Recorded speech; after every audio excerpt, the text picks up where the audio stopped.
Daalụ na ụmụnne m ebukwala m bịa nke onye chi nya zere. Ana m ekene nwoke na-ekene nwaanyị. Ibe m ji maka ya wee bịa tata maka ndị na-asị asị, ndị asịrị juru ọnụ. Ịghọtago? Ndị ahụ ọ na-atọba ibe ọbụla eme na-asị, o nwere owu eziokwu, ma nwoke dị ya ma nwaanyị dị ya. Ekpe ya aka n'ọnụ, ọgha sị ịghara. Ịghọtago? And ọ na-agha o chee na gị ma ọ na-akọrọ o nwere uche. Onye nwabụ ibe na-agwụ m ike ebeba nọ ma bịa na-akọnyawa akụkọ bụ echee na ị nwere uche. Ọ na-asị ọkwa enwe ike ọ bụrụ ibe ịnọ mgbe o mere oche nji enye eri, ịjụ onye abịa asị, ịjụ onye ebe o si asị, onwe ibe ị na-edili inweta from him or from her asị. Oge ọbụla ọ na-asị ịbụ na ọ na-asịchasị kwuolu Chineke asị. Ịghọtago? O nwere onye ọbụla ọ na-agba eziokwu. Amara m ka ha si eche. Enwere mmadụ n'ụwa. Ịghọta? Ndị a and abịaba na-eme like this, ha eche echiche.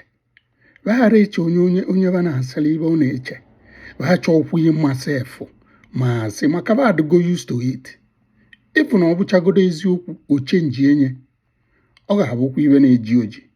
Ọ makwa na ịfụ na ọ na-eji oji, ọ tụgharịa ka ezu agụrụ, ọ ghaa ịba maka na asị adịgo ya mma. O nwere ezi ọ na-azị echi ya na-asị ka ọ na-asị for him or her udo na o nwere na o kwufuru onwe okwu. Ịbụ na ịjụ onye ejie nke ga-emetụta ụmụ nwanyị. Ịjụ onye ejie like this, ịghara ovugheri nye ọdụ 32 ọ sịghị 23, ọ chọrọ ịma ọ adịrị ya ịfụdụ ọbụgodo uri n'ihu onye nke na ịmakwa mgbe a mụrụ ya. Ọ na-asị asị. So ọbanwa ka m bịara mana ka nshọkụ ọba,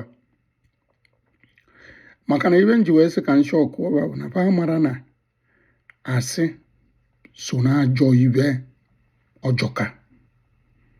Ọkwa asị ịghara ibe ọbụla ịgha, because mgbe ị na-aghanya bụ aghụghọ. Asị m na-agha ịghara na-asịsa asị. Ndị mmadụ ma and onwe nke ya ga-esicha in the future okodogu like isi asị eji ejezie n'ibe ahụ eji eji mee ikezikwa ọ bụrụ na isi na ịdị yọng mana enyi dị ndị kala arụ ifugie oluo ikezikwe osi na ịgụrụ akwụkwọ ị na-agha iji wee jekwe yunivesiti iji wee kacha gị nwa ka na ọgụ akwụkwọ na ụmụnna unu na and o nwere onye ọgwụkwa na-ajụ ibe mana ọ na isila asị na ya asịzi anyị chịkọta akwụkwọ iji wee mee ibe na ịkọba eji gbanwanụ na-eji wee were ibugie maka na ibe dị n'ụwa bụ na ibe onye metere ọ ga-abụkwa isi. So na ndị asị ya disadvantage dị erike maka na imegide sigide asị sigide ihe asịcha like this. Onwe mgbe ya aga oluzie ihe azie separate nwe from eziokwu. Onwe ike ọ na-eme ndị gị na nọ around affect. Onwe ike ọ na-eme ụmụnne, ọ na-eme family gị. Onwe ike onye ọbụla gịnị ya mekọrọ ọmago na ibu onye asị. Ọkwa ịghọtago? Ọ dụrọ mma. O nwere ibe dị ka eziokwu. Eziokwu kwụ ọtọ. Otu ọbụla isi na-echekie iwenye enye enu ọkwụ ọtọ, iwetu onye a na ọkwụ ọtọ. Ịghọtago? So na ibe nna ekwu bụ onye asị biko, o nwere isi disadvantage dị erika. Disadvantage onwere obu mkpụrụ advantage dị. So gị butuo because nke na-aka njọ na onye nwe mmụọ nwa ụmụ ya were ya marie were ụfọdụ ụmụ ya nwee ike iwe na ọ dị normal. After all, mama na-asị papa na-agha, ọ na-agha mkpata na abụọ emebebe ka nnaba ma o mebebe ka nnebe. Ibugie by then he create another generation do dangerous with asị. So n'ọnya ka nsị ka mmee ka anyị mara onye agwalụkwe agwakwa ya ọzọ. Ọka nwanne unu nwoke Kenechukwu tụsaa na ozi na ibe anyị bịala bụ ka anyị mụta. Ịghọtago?